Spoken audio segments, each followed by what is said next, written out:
L'étape 1, c'est de segmenter sa clientèle, d'organiser ses process.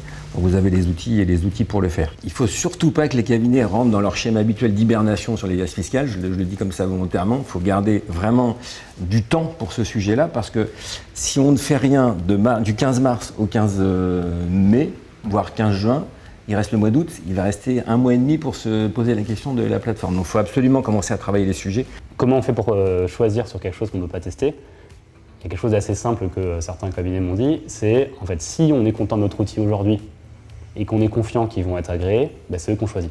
Et si on n'est pas content de notre outil et que ça fait 2-3 ans qu'on repousse la décision, c'est quand même maintenant qu'il faut le faire, mais on n'a pas besoin d'attendre février ou mars pour savoir qu'on n'est pas content. Et la troisième vague dont on parle de plus en plus maintenant, c'est l'IA agentique, et donc où les agences et les programmes informatiques qui vont faire des actions. Un des éléments fondamentaux pour moi, c'est la formation des gens et comment je vais me servir de ces outils-là demain pour comprendre les utiliser. Le combo facture électronique IA va faire que nous ayons une comptabilité en temps réel. Tous les IA doivent aider en fait, les gens donc, à aller plus loin. Mais si on commence en effet à se reposer sur l'IA pour faire juste ce qu'on fait aujourd'hui, forcément on va s'appauvrir intellectuellement et au bout d'un moment l'IA nous remplacera. Donc il est évident que notre profession se financiarise. Ça veut dire quoi concrètement parlant ? Des fonds d'investissement s'intéressent aux cabinets et donc au modèle économique des cabinets. C'est le fameux triptyque saisie, TVA, liasse fiscale.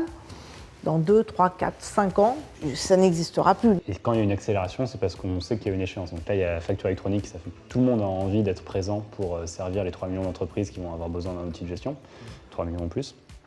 Et il y a l'intelligence artificielle où tout le monde sait qu'il y a des gros gains de productivité à faire et des nouveaux services à offrir. Et comme le disait Florent, on se recentre au niveau en fait, du client.